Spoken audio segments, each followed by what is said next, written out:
بسم اللہ الرحمن الرحیم۔ شہادت حضرت امام حسین علیہ السلام کے بعد حضرت امام حسین علیہ السلام کے جسم کو گھوڑوں سے روندا گیا۔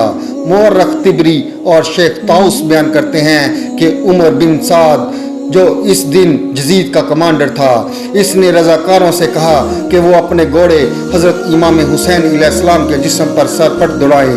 اس کے بعد حضرت امام حسین علیہ السلام اور ان کے شہید ساتھیوں اور خاندان کے افراد کو تپتے ہوئے صحرا میں بے دفن چھوڑ دیا گیا۔